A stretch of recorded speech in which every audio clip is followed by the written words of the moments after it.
اعوذ باللہ من الشیطان الرجیم بسم اللہ الرحمن الرحیم الحمد للہ الذی ہدانا لہذا وما كنا لنهتدي لولا ان هدانا اللہ لقد جاءت رسل ربنا بالحق ثم الصلاة والسلام والتحية والإكرام على النبي الأمي المكي القرشي البطحي الابتحامي مولانا ومولى الثقلين جد الحسن والحسين بالقاسم محمد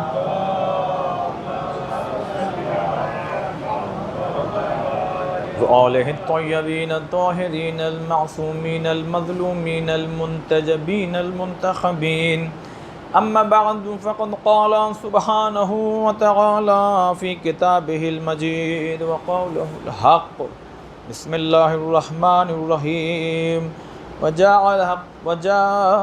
الحق وزهق الباطل إن الباطل كان زهوقا صلوات على محمد وعلى محمد.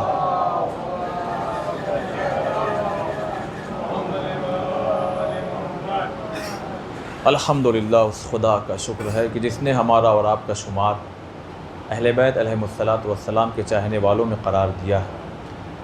عزیزان محترم، کل کی جو گفتگو جہاں تمام ہوئی اور جو حضرات یہاں پر موجود تھے انہوں نے موضوع سمجھ لیا ہوگا. دیکھیے، ہر پل ہر لمحہ یہ ہمیں یقین ہونا چاہیے کہ ہمارے ہر عمل کو دیکھا جا رہا ہے. ہم مجلس میں بیٹھے ہیں، ہم دیکھے جا رہے ہیں. آپ مجلس سن رہے ہیں، آپ دیکھے جا رہے ہیں. جب بھی کوئی انسان عمل کرتا ہے تو کئی لوگ ہیں جو گواہی دیں گے، یعنی کئی چیزیں ہیں جو گواہی دے سکتی ہیں. سب سے پہلے تو دیکھنے والوں میں خدا ہمیں دیکھ رہا ہے، رسول ہمیں دیکھ رہے ہیں، وقت کا خاص کر وقت کے امام ہمیں دیکھ رہے ہیں. کتنے ہوئے؟ 3. یہ جگہ ہمیں یہ گواہی دے گی. 4. عتید اور عتید، یہ 2 فرشتے جو کاندھے پر بیٹھے ہوئے ہیں. اچھا، ایک سوال بڑا دلچسپ ہے کہ ایک روایت ہے جو اکثر آپ سنا کرتے ہوں گے، وہ یہ ہے کہ انسان ادھر نیکی کا ارادہ کرتا ہے تو یہ فرشتے لکھ لیتے ہیں، ٹھیک ہے. برائی کا ارادہ کرتا ہے تو یہ کہتا ہے فرشتہ ابھی رک جاؤ، ابھی برائی تو کیا نہیں ہے نا، ٹھیک ہے. یہ تو آپ نے سنا ہوا ہے. سوال یہ ہے کہ آیا انہیں معلوم کیسے؟ تو اس میں علماء جواب یہ دیتے ہیں کہ جیسے ہی، بہت عظیم بات آپ کی خدمت میں پیش کرنے جا رہا ہوں، سنیے گا. جیسے ہی انسان نیکی کا ارادہ کرتا ہے تو فوراً اس کے وجود سے خوشبو بلند ہونے لگتی ہے اور یہ فرشتے کو محسوس ہو جاتا ہے کہ یہ نیکی کا ارادہ کر رہا ہے. دیکھیے، ابھی کیا نہیں ہے، ابھی تو سوچ رہا ہے نا، ابھی تو سوچ رہا ہے. لیکن جیسے ہی برائی کا ارادہ کرتا ہے تو اس کے وجود سے بدبو ظاہر ہوتی ہے، جن سے ان فرشتے کو محسوس ہو جاتا ہے کہ اب یہ انسان جس پر میری ڈیوٹی لگائی گئی ہے یہ برائی کا ارادہ رکھتا ہے. اب عزیزان محترم، ایک جملہ آپ کی خدمت میں عرض کرنا چاہتا ہوں. یاد رکھیے گا، دنیا میں اگر ایک ادنا سی مکھی بھی ہے جسے ہم ہنی بی یعنی مدھو مکھی کہتے ہیں، وہ غلط پھولوں کی طرف نہیں جاتی، گندے بدبو والی چیزوں کی طرف نہیں جاتی. تو جب اللہ کی ایک ایسی مخلوق، حالانکہ اس پر بھی ریسرچ ہوتی چلی جا رہی ہے، جس کا ذکر قرآن میں موجود ہو، اس پر ریسرچ کیوں نہ ہو. عزیزان محترم، جب دنیا کی ایک مکھی بدبو کی طرف نہیں جا سکتی تو آپ یاد رکھیے گا فرشتے خوشبو سے محبت کرتے ہیں، بدبو سے نہیں کرتے. تو یہ حال تو فرشتوں کا ہے. لیکن عزیزان محترم، ہمارے مولا اور آقا، آپ ان کے بارے میں کیا تصور کریں گے؟ جہاں انما کا پہرا لگا ہوا ہے، جہاں یہ خداوند عالم نے گارنٹی دے دی ہے کہ برائی آپ تک، نجاست آپ تک، خباثت آپ تک، حرام چیز آپ تک یعنی آ نہیں سکتی. اب آپ محسوس کیجئے عزیزان محترم، بہت اس میں ذرا کھو جائیے.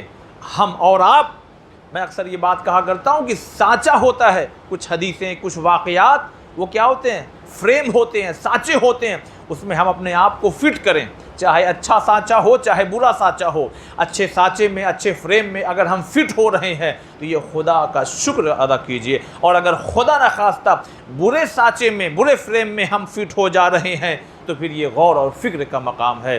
یاد رکھیے گا، یہاں انما کا پہرا لگا ہوا ہے، وہاں پر حرام چیزیں نہیں جایا کرتی۔ جہاں انما اور پاکیزگی کا حصار ہو وہاں پر پھر برائیاں نہیں قریب جا سکتی۔ اب ہمارا ذہن برائیوں سے پاک ہے کہ نہیں ہے؟ ہمارا بطن، ہمارا پیٹ برائیوں سے پاک ہے کہ نہیں ہے؟ ہمارا گھر برائیوں سے پاک ہے کہ نہیں ہے؟ اگر یہ پاک ہے، دیکھیے فریم ہے یہ، ہم اور آپ چیک کریں، اگر پاک ہے، بطن پاک ہے یعنی پیٹ پاک ہے، ہمارا سورس آف انکم پاک ہے، ہمارا گھر پاک ہے، تو پھر یاد رکھیے گا ایسی جگہوں پر پھر معصوم ہستیاں آ سکتی ہیں۔ وہیں ہمیں یہ سوچنا چاہیے آیا ہمارا ذہن پاک ہے کہ نہیں پاک ہے۔ کیوں لوگ کہتے ہیں خدا آپ کی توفیقات میں مزید اضافہ فرمائے؟ کیا مطلب یہ بھی عزیزان محترم بہت سے مطالب میں کہ خدا بند عالم کہ اگر توفیق چاہیے تو اپنے ذہنوں کو پاک کرتے چلے جائیں، اور پاکیزگی کا بہترین راستہ عزیزان محترم یہ ہے کہ حرام سے بچتے رہے۔ دیکھیے دو ہی لائن ہے بس، اگر انسان اسی پر عمل کر لے تو بہت زیادہ ادھر بھاگ دوڑ کرنے کی ضرورت نہیں ہے۔ حرام سے بچتے رہیے، واجبات چھوٹنے نہ پائے۔ اگر یہ دو لائن پر انسان غور کر کے اپنا ہر دن گزارے، مثال کے طور پر آج رات ہو گئی، کل صبح ہم لوگ یہ کیا جائے کہ یہ دو لائن جو چھٹے امام نے بھی فرمایا، جب کسی نے پوچھا مولا تقوی مطلب کیا ہوتا ہے، مطلب کیا مطلب، تو ان شارٹ بالکل اگر امام کی جو حدیث ہے وہ یہ ہے کہ حرام ہونے نہ پائے، واجب چھوٹنے نہ پائے۔ تو کل کی صبح سے لے کے رات تک ہم اور آپ اپنے آپ کو اس سانچے میں فٹ کریں کہ آیا آج کا ہمارا یہ 14 گھنٹے کا دن کہیں ایسا تو نہیں کہ حرام میں کہیں چلا گیا، کہیں ایسا تو نہیں کوئی واجب چھوٹ گیا۔ واجب خالی نماز پنجگانہ نہیں ہے عزیزان محترم، یاد رکھیے گا۔ حرام خالی یہ نہیں ہے کہ جو چیزیں خالی بتائی جاتی ہیں، بہت سی چیزیں ہیں۔ اور کل کی جو بات تھی، ہو سکتا ہے کہ ہم ہی میں سے اکثر یہ بات کبھی کبھی لوگ، آج ایک خاتون نے پوچھا بھی کہ خالی مردوں سے ملاقات ہوتی ہے امام کی، عورتوں سے نہیں ہوتی؟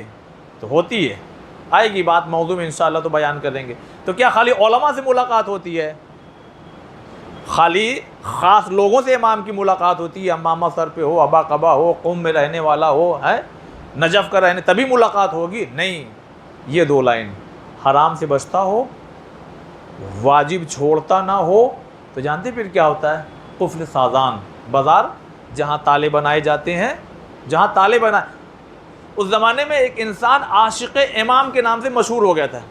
دیکھیں ہوتا ہے ہر دور میں کہ اکثر لوگ جیسے مان لیجیے مجلس ہو رہی ہے تو کبھی کبھی آدمی کیا کہتا ہے، ارے بھائی سب آ گئے ہیں مگر وہ نہیں آئے جو ہر جگہ پہنچتے ہیں۔ ہوتا ہے کہ نہیں ہوتا ہے؟ ارے وہ صاحب کہاں رہ گئے جو ضرور آتے ہیں۔ تو وہ مشہور ہو گئے تھے عاشق امام کے نام سے، اتنے یعنی اتنا وہ 40 دن کا وہ عمل اور یہ والی دعا اور یہ دعا اور یہ تسبیح، تو وہ دیکھیے عمل ہوگا تو ظاہر ہو جاتا ہے۔ تو لوگوں میں مشہور ہو گئے تھے عاشق امام سے۔ تو اب انہیں یہ بتایا گیا کہ فلاں بازار میں چلے جائیے، وہاں پر امام تشریف رکھتے ہیں۔ اب یہ جلدی جلدی گیا، وہ بازار کیا ہے؟ تالے کی دکان ہے لائن سے۔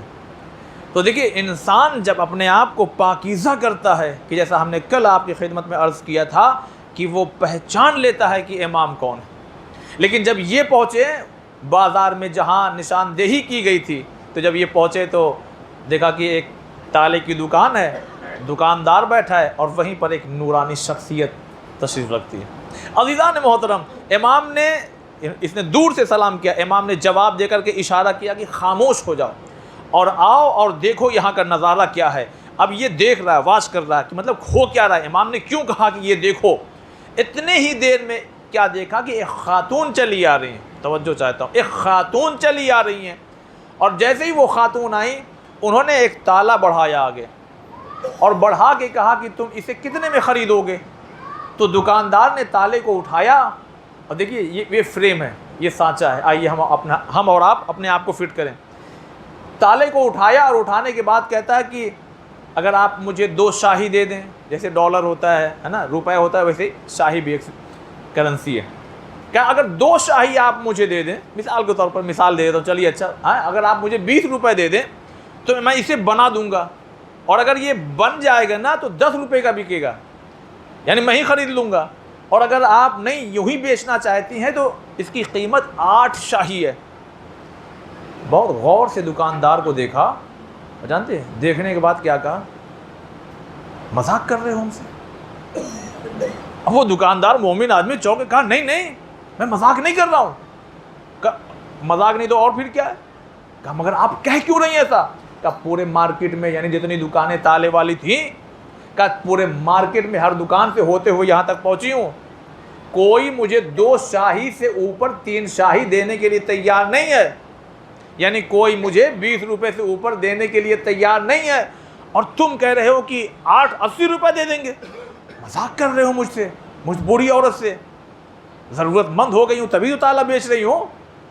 کہہ لیں گے کہ باخدا میں مذاق نہیں کر رہا ہوں، آپ کے تالے کی قیمت یہ ہے۔ واقعہ تو تمام ہو گیا، اب اس نے بنایا یا خریدا، مقصد وہ نہیں بتانا ہے۔ امام نے اشارہ کیا، اللہ اکبر، سانچا ہے یہ فریم۔ امام نے اشارہ کیا عاشق امام کی طرف، سنو ادھر آؤ، اس کے جیسے بن جاؤ، تمہیں تلاش کرنے کی ضرورت نہیں ہوگی، میں خود تمہارے پاس آ جاؤں گا۔ درود پڑھیں محمد والے محمد۔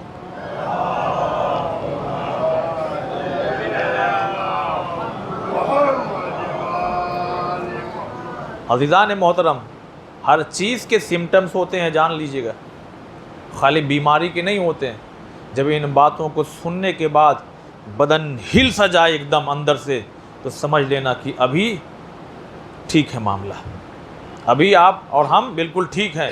لیکن ایسے واقعات اگر بیان ہو جائے اور انسان کے ذہن پہ کوئی اثر نہ ہو، تو پھر اسے سوچنا چاہیے کہ آخر میرا دل کہیں سیاہ تو نہیں ہو گیا۔ دیکھ رہے ہیں آپ، کہہ رہے ہیں امام کہ مجھے تلاش کرنے کی ضرورت نہیں ہوگی، اور کتنا مخلص وہ انسان ہے۔ کیوں؟ اچھا ہمیں کیا لگتا ہے، یعنی ہم لوگوں کو کیا لگتا ہے، 2-4 کتابیں پڑھ لی، امامہ آ گیا، قم چلے گئے، نجف چلے گئے، یہ مدرسہ، یہ تمام چیزیں، نہیں، بس حلال اور حرام کی پابندی کرتا ہوا ایک جنرل اسٹور کا وہ انسان کہ جو دال چاول بیچ رہا ہو، جو ہو سکتا ہے بیٹھ کے لوگوں کی چپلیں سل رہا ہو، لیکن چونکہ حلال و حرام میں پابندی کرتا ہے، تو پھر وہ امام کو نہیں تلاش کرتا، محبت رکھتا ہے تو امام خود وہاں پر آ جاتے ہیں۔ اور یہ ہر دور میں ہوا ہے۔ اگر آپ کو پہلے دور میں دیکھنا ہے تو مولا میں ذرا کام سے جا رہا ہوں، اگر آپ میری دکان پہ بیٹھ جائیں، کہتے ہیں جاؤ میسم، میں تمہاری دکان پر بیٹھا ہوا۔ صلوات پڑھیں محمد والے۔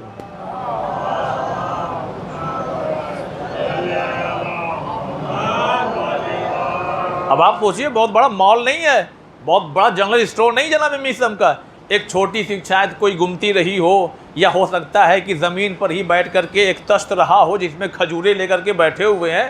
اچھا مزے کی بات تو یہ ہے، خالی امام بیٹھے نہیں ہیں، جب گراہک آتا ہے تو اس سے سودا بھی کر رہے ہیں۔ جب عشق اتنا بڑھ جائے تو وقت کا امام خود آپ کے پاس آ جاتا ہے۔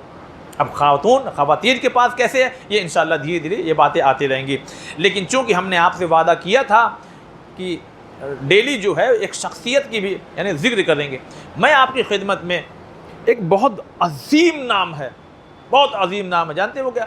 آیت اللہ شیخ مرتضیٰ انصاری رحمۃ اللہ۔ میں ہو سکتا ہے کہ اس محدود وقت میں ان کے بارے میں کچھ بتا پاؤں، اپنے نوجوانوں سے گزارش کر رہا ہوں، یوٹیوب پہ جا کر کے ان کے سلسلے سے بہت کچھ پڑھیے یا سنیے یا کتاب اٹھا کے پڑھ لیجئے گا۔ بہرحال اہم ترین باتیں آپ کی خدمت میں جلدی جلدی پیش آپ شیخ مرتضیٰ انصاری رحمۃ اللہ علیہ ولادت جانتے کب ہو رہی ہے؟ 18 ذی الحجہ کو، تو اس لیے ماں باپ نے نام کیا رکھ دیا؟ تھوڑا بولیے، ابھی تو نام لیا، مرتضیٰ۔ صلوات پڑھیں محمد والے محمد۔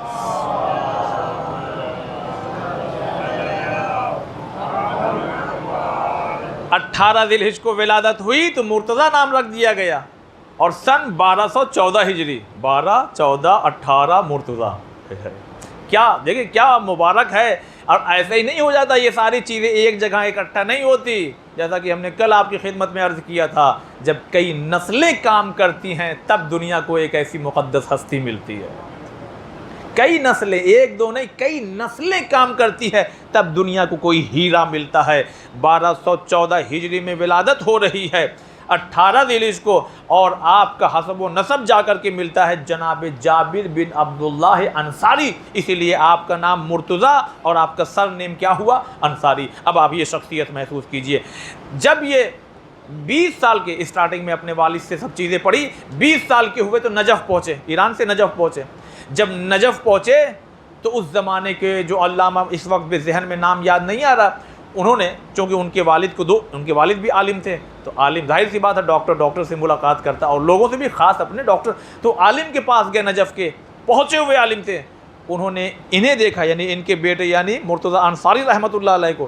ان کے والد سے کہتے ہیں انہیں چھوڑ دیجئے، اس لیے کہ جوہری جانتا ہے ہیرے کی پہچان کیا ہے. تو انہوں نے کیا کہا؟ انہیں چھوڑ دیجئے، ان کو یہیں پڑھنے دیجئے.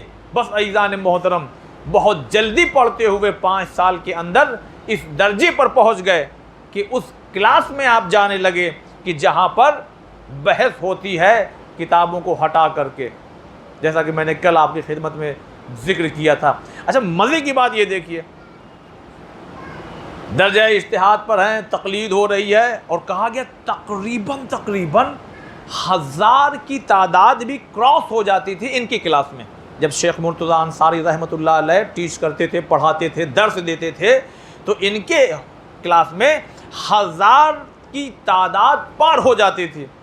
ایسے میں ایک طالب علم پڑھتا پڑھتا جب درس خارج یعنی اس لیول پر آ گیا، تو جب پہلا دن اس کا تھا ان کے کلاس میں، تو کچھ چیزیں سمجھ میں نہیں آ رہی تھی. دوسرے دن آیا، پھر نہیں سمجھ میں آئی. تو ظاہر سی بات ہے، نجف ہے، یہاں کلاس ہو رہی ہے، یہاں مولا کا روضہ ہے، یہاں زری ہے. بس اٹھا وہاں سے اور جا کر کے زری سے پکڑ کے لپٹ گیا. اے مولا، مہمانوں کا خیال آپ نہ رکھیں گے تو کون رکھے گا؟ مہمانوں، یہ جان بوجھ کے میں آپ کی خدمت میں پیش کر رہا ہوں، مہمانوں کا خیال، اس لیے کہ وہاں مولا ہے نا، ہم اور آپ بھی تو زیارت کے لیے جاتے ہیں. جان بوجھ کر کے پیش کر رہا ہوں، سنیے گا. مولا، مہمانوں کا خیال آپ نہ رکھیں گے تو، اچھا کچھ اس دل کی گہرائی سے اس نے کہا، مولا آپ شہر باب مدولت علم ہے، میں یہاں پر آ کر کے اگر واپس چلا جاؤں اور علم نہ سیکھ پاؤں تو پھر مولا پھر دنیا میں کہاں جاؤں گا؟ کہتا کہ میں بس یہی فریاد کر رہا تھا، رو رہا تھا، کہ ایسے میں لگا کہ جیسے کسی نے شانے پہ ہاتھ رکھ کر کے میرے کان میں بسم اللہ الرحمن الرحیم کی تلاوت کر کے چلا گیا. اب جو پلٹ کے دیکھا تو کوئی نظر نہیں آیا، بس میں سمجھ گیا کہ میری مراد پوری ہو گئی. نیند نہیں آئی رات بھر، اس لیے کہ اب درس میں جو پہنچے اب ساری چیزیں کلیئر ہونے لگی. اتنا زیادہ کہ پہلے ہی دن درس میں کھڑے ہو گئے، سرکار استاد یہ ذرا بتائیے مسئلہ. کن سے؟ آیت اللہ شیخ مرتضیٰ انصاری رحمۃ اللہ سے. یہ مسئلہ بتائیے، اس مسئلے میں مجھے یہ اعتراض ہے، اس مسئلے میں یہ والی شاخ بتائیے، یہ بتائیے. پورا درس تمام ہو گیا انہی کے سوال و جواب دینے کے چکر میں. ایک دن گزرا، دوسرے دن آئے، پھر سوال جواب. اب سارے جو وہاں پہ جو اسٹوڈنٹ ہیں نا وہ حیران ہیں اس کو دیکھ کر کے، مطلب کتنا تیز ہے یہ، کتنا شارپ مائنڈ ہے، کتنا تیز ہے پڑھنے میں یہ. باپ رے باپ، استاد سے کسی کی ہمت نہیں ہوتی، لیکن یہ کیا کہنا، 1 سوال 2 سوال 4 سوال. دوسرا دن، جب تیسرا دن بھی ایسا ہوا تو درس تو ہو نہیں پا رہا.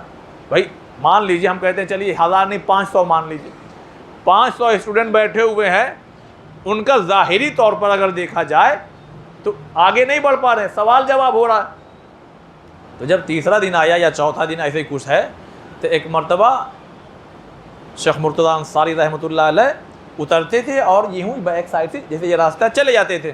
لیکن اس دن رکے اور اس دن اس طالب علم کے پاس گئے اور کہا کہ سنو ادھر آؤ. کان میں کچھ کہا اور واپس پلٹ گئے. جب کان میں کہا تو کھڑا تھا، جیسے ہی کان میں کچھ کہا تو بیٹھ گیا، زمین پر بیٹھ گیا، اور حالات چہرے سے عیا ہونے لگا کہ اس کی حالت یعنی کچھ بدل رہی ہے. اب جتنے لوگ، ظاہر سی بات ہے کہ استاد نے آ کے کان میں ان کے اسپیشلی کیا کہا. اب سب لوگوں نے آ کے گھیر لیا اس کو، کہا بھائی کیا ہوا، کہا کیا استاد نے. تو جانتے ہیں اپنا اس نے یہ قصہ سنایا. میں آیا تو مجھے کچھ سمجھ میں نہیں آتا تھا، میں مولا کی زری سے لپٹ کر کے فریاد کر رہا تھا کہ اتنے میں کسی نے شانے پہ ہاتھ رکھ کر میرے کان میں بسم اللہ پڑھا. ہاں وہ ٹھیک ہے، استاد نے کیا کہا استاد نے میرے کان میں آ کر کے یہ کہا کہ جس نے تمہارے کان میں بسم اللہ کی تلاوت کی ہے اس نے میرے کان میں پوری سورہ حمد پڑھی ہے. گوئے لہذا تمہاری وجہ سے سب بچے پریشان ہو رہے، درس مکمل نہیں ہو پا رہا ہے، ہم تمہیں سب بتائیں گے، لیکن آہستہ آہستہ ساتھ ساتھ میں چلو، مغرور نہ ہو جانا، اس لیے کہ علم کبھی کبھی انسان کو غرور میں مبتلا کر دیتا ہے. اللہ اکبر. کیا یہ فریم تھا؟ یہ ایک فریم تھا. ہم بھی تو جاتے ہیں نجف، ہم بھی زری سے لپٹتے ہیں، وہ کیفیت کیوں نہیں آتی؟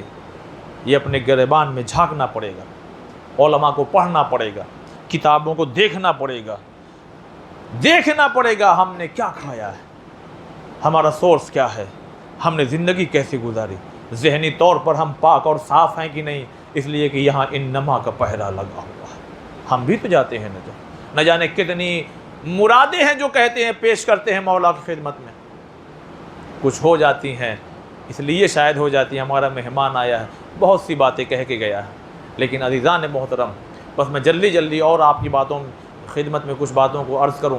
یہی ہے شیخ مرتضی انصاری رحمۃ اللہ علیہ. مخصوص تاریخیں جیسے 40 ہے، جیسے ہم لوگ یہاں سے جاتے ہیں نجف سے کربلا پیدل، تو نجف میں یہ ابھی طالب علم ہے، پڑھائی ہو رہی ہے، لیکن یعنی صاحب امامہ ہو چکے ہیں، عالم ہو چکے ہیں. ان کے ایک دوست ہیں سید علی شوستری رحمۃ اللہ علیہ. یہ دونوں دوست آپس میں کیا کرتے تھے، خاص تاریخیں جب آتی تھی تو یہ کربلا جاتے تھے اور وہاں پہ 3 دن رکتے تھے اور رک کر کے واپس چلے جاتے تھے، زیارت کرتے تھے اور تمام چیزیں. اور ہم سے بھی یہی کہا گیا ہے کہ آپ اگر کربلا جائیں تو 3-4 دن ہی وہاں رکیں، زیادہ مت رکیں. لیکن جو رہتا ہے ان کی بات الگ، کیونکہ یہ کربلا ہے. کربلا وہ کیفیت باقی رہے کہ جب آپ کو دور سے ہی صرف امام کا گنبد دکھائی دے تو آپ کی آنکھوں میں آنسو آ جائے. اگر زیادہ ہو جائے گا تو جیسے اکثر ایسا ہوتا ہے کہ پھر دور سے ہی السلام علیکم یا کہہ کے گزر گئے. تو یہاں والوں کو، یعنی جو دور دراز سے آتے ہیں، ان سے یہ کہا گیا کربلا کو اس کیفیت کو رہنے دو، آؤ بس 3-4 دن رکو اور واپس چلے جاؤ. عزیزان محترم، اور یاد رکھیں ایک چیز اور میں گزارش کرنا چاہتا ہوں. 2017 میں جانے کا موقع ملا تو کربلا میں جس ہوٹل کے روم میں ہم تھے، تو پھر وہاں سے آوازیں کچھ دور سے آ رہی تھی، دوسرے کمرے سے. یعنی دیکھیے، ہو سکتا ہے کہ آپ فیل کر جائیں کہ یہ سب باتیں ضرورت نہیں تھی پڑھنے کی، لیکن ضرورت ہے. برتھ ڈے سیلیبریٹ کیا جا رہا تھا کسی کی، اس دن پیدائش کی تاریخ تھی. عزیزان محترم، یہ بات میں اس لیے کہہ رہا ہوں، دیکھیے جو وہاں رہتے ہیں ان کی شادیاں بھی ہوتی ہیں، ان کے برتھ ڈے سیلیبریٹ کیے جاتے ہیں، مگر ہمیں احتیاط اس لیے کرنا چاہیے کہ ہمیں 3 دن کے لیے کہا گیا. وہ سوگ والی کیفیت باقی رہے. وہ سوگ والی اس لیے کہ آدم کا گزر ہوگا تو ٹھوکر پاؤں میں لگے گی، آدم یہ کربلا ہے. اگر نوح کی کشتی کا گزر ہوگا تو نوح کی کشتی ہچکولے کھانے لگے گی. پروردگار کیا ہوا؟ کہا یہ کربلا ہے. اگر اسماعیل کے جانور پانی پینا چھوڑ دیں تو اللہ کی آواز آئے گی، اسماعیل یہ کربلا ہے. تو ہم لوگ بھی جاتے ہیں نا، تو یہ کربلا ہے، وہاں خوشیاں نہ مناؤ. عام دنوں میں 3 شعبان کی بات الگ ہے، لیکن عام دنوں میں اگر آپ زیارت کے لیے گئے ہیں تو خدا کے واسطے فقط زیارت کیجیے، وہاں کبھی کھانے کے لیے مت لڑیے گا. ہو سکے تو میں خود کہتا ہوں، گزارش کریے اپنے ٹور آپریٹر سے، میرے بھائی نجف میں جو کھلانا ہے کھلاؤ، کاظمین، سامرہ، جہاں بھی ہو سکے تو کربلا میں کچھ سادی چیزیں بھی رکھ دینا، کیونکہ میں جانتا ہوں کہ کچھ ایسے افراد ہوتے ہیں جو پیسے کا داؤ لگاتے ہیں کہ پیسہ دے کے آیا ہوں تو یہ والی ڈش کیوں نہیں ہے. ٹھیک ہے، ان کی معرفت اس لیول تک ابھی نہیں پہنچی ہے، لیکن تمہاری تو پہنچ گئی ہے. تم اپنے اس ٹور والے سے، خدا کی قسم شیطان آپ کو کیا لگتا ہے کہ وہ صراط مستقیم پہ بیٹھ کر کے کربلا میں نہیں بہکائے گا آپ کو؟ کربلا میں 3 دن کے لیے، 4 دن کے لیے کیا ہم اتنا کنٹرول نہیں کر سکتے کہ ہم یہ چکن چھوڑ دیں، یہ مٹن چھوڑ دیں؟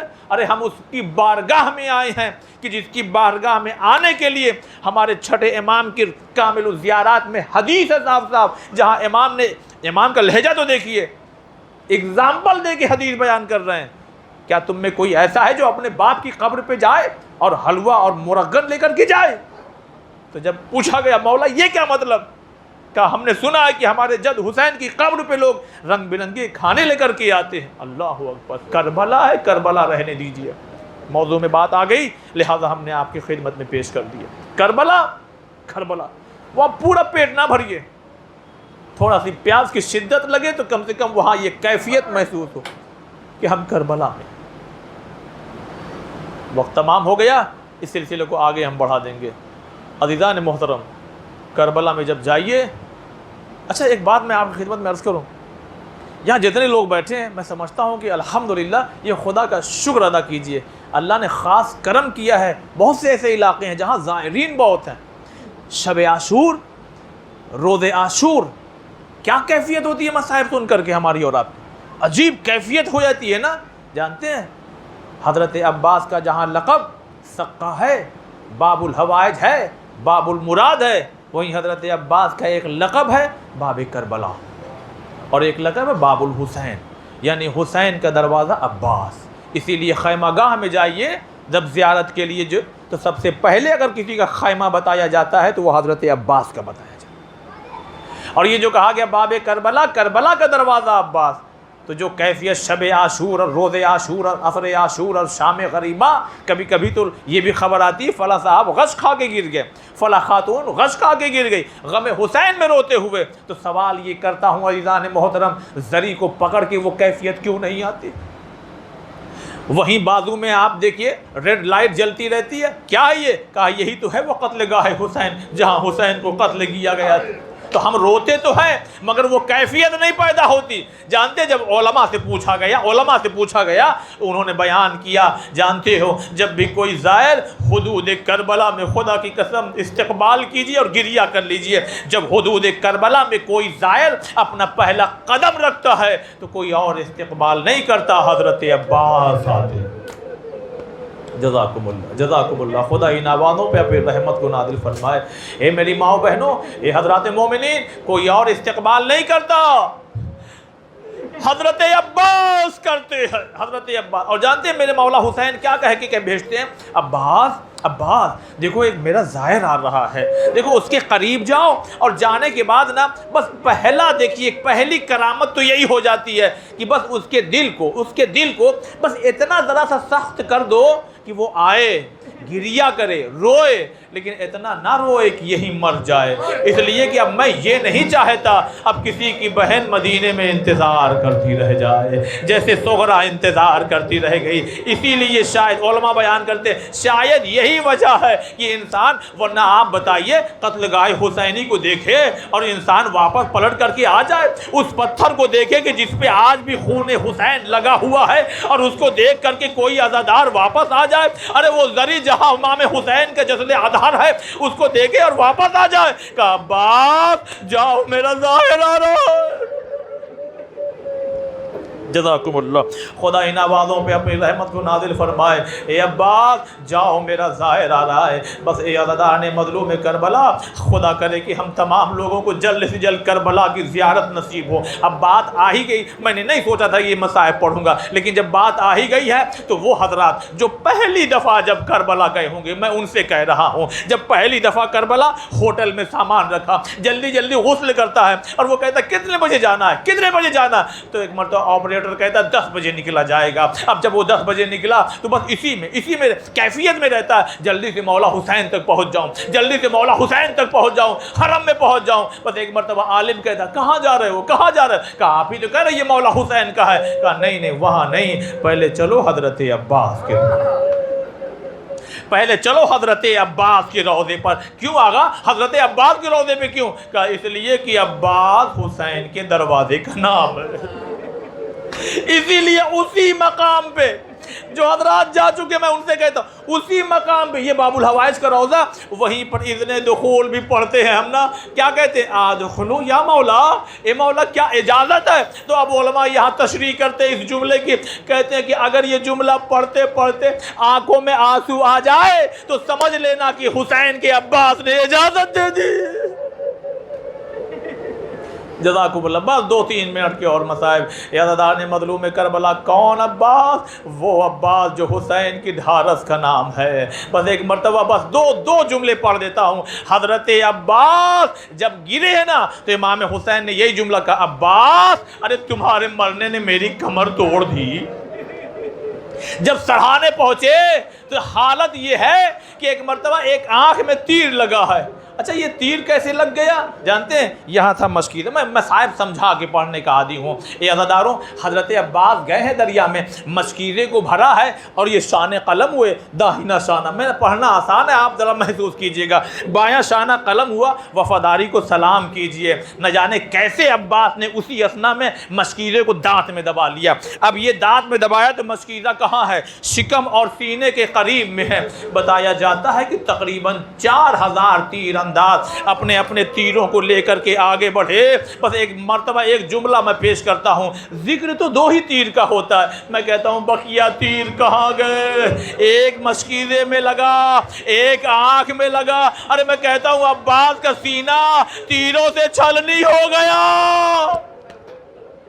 جزاکم اللہ جزاکم اللہ. بس ایسی حالت میں جب حضرت عباس ایک مرتبہ آنکھ میں تیر لگا ہوا ہے اور جب گرز لگا نا سر پہ گرز، تو اس کا خون حضرت عباس کی ایک آنکھ میں آ کر جم کے رہ گیا. اب جب مولا حسین پہنچے ہیں اور عباس کا سر اپنے زانوں پہ رکھا تو بس ایک مرتبہ عباس کو چونکہ ظاہری طور پہ کچھ دکھائی نہیں دے رہا، کہنا کون؟ بس کہتے ہیں حسین آ گیا. عباس اے عباس حسین آ گیا، حسین آ گئے ہیں. بس ایک مرتبہ زانوں پہ بس اپنے سر کو ہٹاتے اب انیس صاحب نے اس منظر کی منظر کشی پیش کر دی ہے. فرماتے ہیں مولا آپ نے آنے کی کیوں زحمت اٹھائی؟ مولا آپ نے آنے کی کیوں زحمت اٹھائی؟ ارے کہیں آپ کے ہمراہ سکینہ تو نہیں آئی؟ خالی علم لے کے پہنچے. سکینہ نے تڑپ کے کہا اے امو ارے واپس آ جاؤ، پانی کا سوال.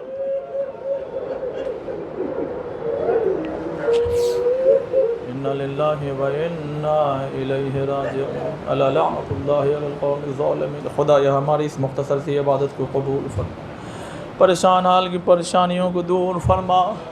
اللہ ان نم آنکھوں کے ساتھ دعا کر کے حضرت عباس کا وسیلہ بنا رہے ہیں.